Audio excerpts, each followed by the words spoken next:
also think, though, when you're looking at, Ben Simmons, I think that the one thing we need to be cognizant of, before we really kind of anoint him to a certain level is that the number one statistic, and you know this better than anybody, that people want to see at the highest level is winning. And right now, I think if the tournament started today, LSU would not be a participant in the field of 68. Wow. LSU is officially playing with fire after what we saw on Saturday at Tennessee. Tennessee did not have its best player, Kevin Punter, in the lineup, and LSU still went to Knoxville and laid an egg. And, Tiki, a couple of weeks ago, I had the pleasure of sitting in on the NCAA's mock selection process. And we really went through the bracket for 2 days for a Hoops Junkie. It was an absolute dream. And the level of separation between potential 7 and 8 seeds and potential teams that are right on the cusp of being in the bracket is closer than it's ever been in college basketball. So if you're LSU and you lose a home game to Alabama and then you lose at Tennessee without a guy like Kevin Punter, you're taking several steps back in terms of potentially having a chance to go to the NCAA tournament. Yeah, they're soundly on the bubble. If they don't make it to the NCAA tournament, do you think he even plays in the NIT? I'll play in the NIT. That's actually, something to keep an eye on because then, the NCAA could have Ben Simmons in Madison Square Garden, which would be a good attraction, too, if LSU would advance to the NIT's Final Four. Yeah, you're right. Now, you look at Jon Rothstein, obviously, your CBS Sports basketball analyst. You look at the rankings right now, and maybe you'll get an indication in the next week or so who the one seeds are going to be. But Villanova, Kansas, Oklahoma, Iowa, North Carolina is obviously in this conversation, as is Virginia. Who do you think or who do you see getting the number one seeds? And really, does it matter? It matters probably less than it has in years, Tiki.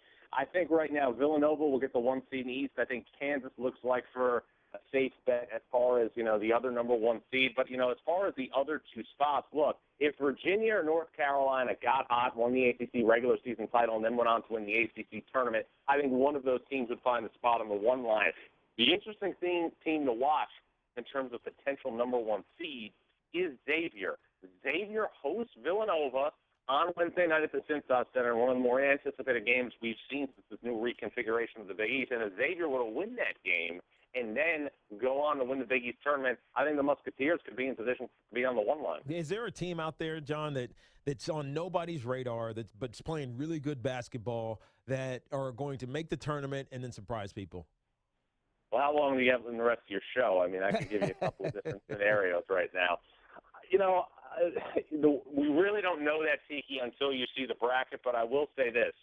San Diego State will not make the NCAA tournament this year if it does not win the Mountain West Conference tournament and gets the automatic qualifier because San Diego State did major damage to its at-large hopes by losing games in the non-conference portion of its schedule against San Diego and against Little Rock. But I think San Diego State is more dangerous this year than it's ever been in the last 5 years because the Aztecs will be something if they get in that they haven't been since 2010, and that's a double-digit seed. Because San Diego State does not have the resume to have a decent standing in the NCAA tournament as an at-large team, San Diego State would advance to the NCAA tournament if it gets in as a 12 or a 13 seed. What does that mean?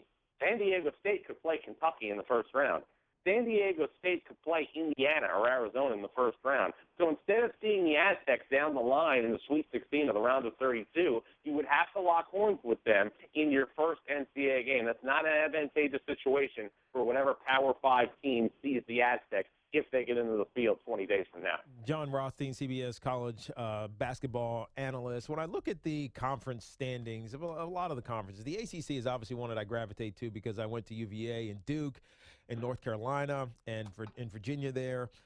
Is there a clear-cut, best team in the ACC this year?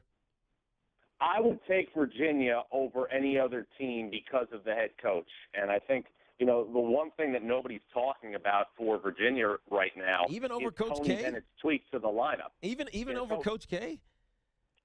I feel much more. I'm just talking about teams that I feel comfortable with right now advancing. I would take Virginia right now over any other team in the ACC, although I really like Miami. But, Tiki, the interesting thing about Virginia is they came into the season with the idea that Parentis and Brogdon, just as they did last year, were going to be the anchor on the perimeter. But Tony Bennett's decision to put Devin Hall in the starting lineup, to me, has severely altered the concept of what Virginia is going to look like. And the thing about Devin Hall is he's not a great scorer, and I don't think he's ever going to be a great scorer. But he has the unbelievable ability to have a great impact on a team by not demanding shots. And I think if you look at it from a coaching perspective, the number one thing you think about is shot distribution and whose hands the ball's in. You never have to worry about that with Devin Hall because he's going to do all the intangible things that make up winning. Right now, Devin Hall this season has played 533 combined minutes for Virginia. He only has 21 turnovers. Oh, wow.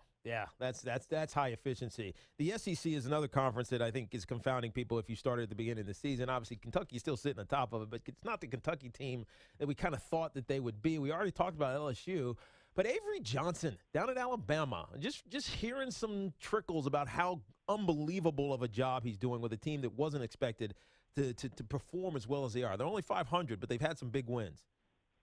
Well, they have, but, they had a bad loss on Saturday against Mississippi State. Malik Newman was out of the lineup for the Bulldogs. And, look, I don't want to, and you know this by now, that I'm very objective. The SEC was beating the drum that they had turned a corner as a conference by hiring Avery Johnson, by hiring Rick Barnes, by hiring Ben Allen. The SEC, in terms of its overall perception in college basketball, is still Kentucky and then everybody else. I don't think there's a team in that league other than the Wildcats right now that can get to the second weekend of the NCAA tournament.